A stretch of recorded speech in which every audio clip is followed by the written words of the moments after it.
Good morning. Here's what you need to know. U.S. Air Force. Via Getty Images, the U.S. and South Korea started large-scale Air Force drills with plans to use some of the Pentagon's most powerful warplanes to carry out simulated strikes on North Korean nuclear and missile testing sites. The military exercises come a week after the North tested a missile that analysts said could reach much of the continental United States. Pyongyang said the exercises were pushing the Korean peninsula to the brink of nuclear war and warned that the U.S. and South Korea would pay dearly for their provocations.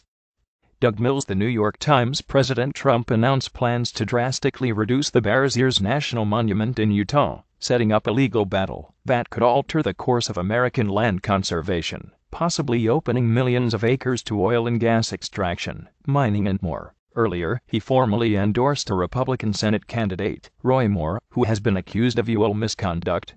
While some in his party had called on Moore to step down, the president had defended him. Republicans back in Washington are trying to pass a 2-week stopgap measure to avoid a government shutdown, and the Supreme Court allowed the Trump administration's third attempt at a travel ban to take effect while legal challenges proceed.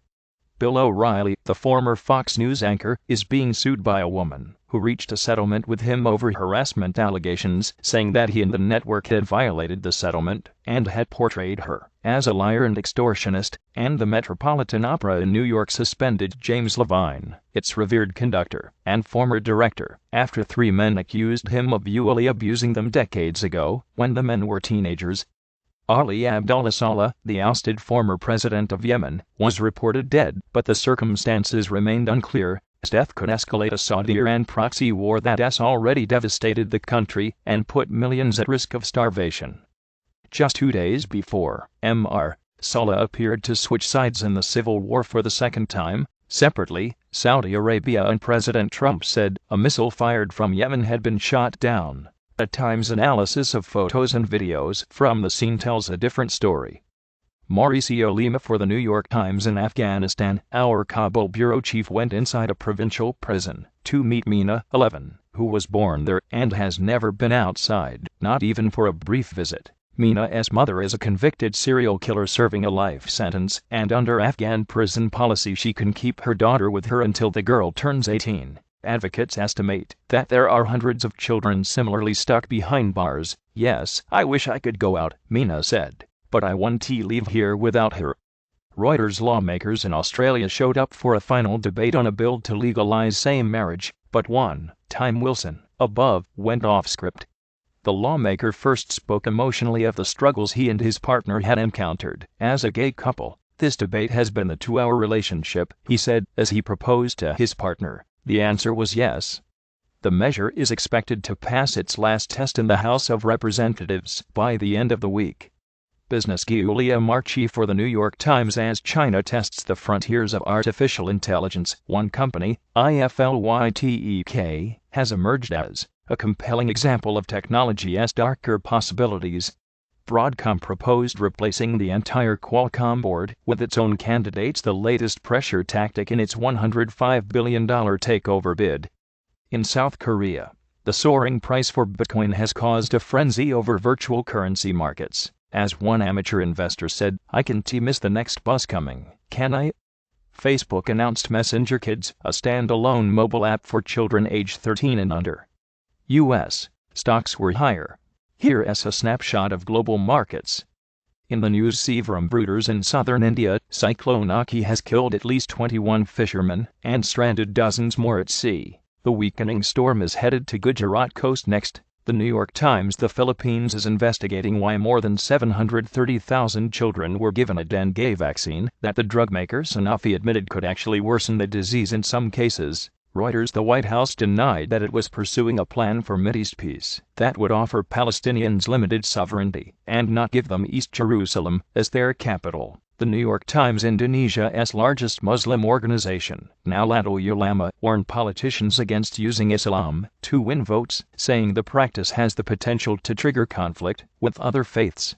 Channel News Asia. Insect Armageddon. A group of German amateurs documented a 75% decline in bug populations that has shocked the world. The New York Times: a town in Japan introduced Operation Yellow Chalk to shame residents who donned tea pickup after their pets. The Mainichi and a rainbow in Taiwan lasted nearly 9 hours. If confirmed, it would break the record of 6 hours set in Yorkshire, England, in 1994. Smarter living tips, both new and old, for a more fulfilling life. Paul Rogers: a major shift is underway in the treatment of chronic fatigue. Recipe of the day: cook up a batch of hearty split pea soup for later in the week. Noteworthy: Smita Sharma, the lush beauty of Duars, India, belies a local tragedy at a hub for the trafficking of girls into domestic servitude. Smita Sharma spent years photographing survivors and their families. In memoriam, Shashi Kapoor, 79, an Indian star who appeared in more than 150 films, including several Merchant Ivory productions. And this Times documentary explores the life of a young woman from Egypt, where personal freedom is often compromised in the name of family and religion. Backstory: Teresa Bonet. The New York Times: the New York Times headline was unassuming in its brevity: Claude Monet dies, famous painter. A week after the French artist died on this day in 1926, a Times article was more effusive, praising Monet as one of the names in the history of art to which will be attached a single idea: the idea of light. Born in 1840, Monet was famous for outdoor scenes and for reproducing the effects of light, whether on water lilies, haystacks, or the cities of Europe. Impressionism, the name of the movement he helped found in the 1870s, was derived from impression. Sunrise, the title of his painting of the harbor of Le Havre in France. Coined derisively by a critic, the name was adopted by Monet and his fellow impressionists, including Pierre-Auguste Renoir and Camille Pissarro. Almost a century after his death, Monet still captures the public's imagination. Last year, his painting Mule fetched $81.4 million with fees at Christie's, a new auction high for his work. The painting of a grain stack at sunset reflected the artist's long fascination with light. These landscapes of water and reflection have become an obsession for me, Monet wrote in 1909. It is beyond my strength as an old man, and yet I want to render what I feel. Chris Stanford contributed, reporting: a year has passed since we started offering free Australian and Asian editions of our morning briefing. We would love to hear from you about what you like and how we can do better. Please take our survey. Your morning briefing is published weekday mornings and updated. Browse past briefings here. We have briefings timed for the Australian, Asian, European, and American mornings, and our Australia bureau chief offers a weekly letter adding analysis and conversations with readers. You can sign up for these and other Times newsletters here. What would you like to see here? Contact us at asiabriefing@newtimes.com.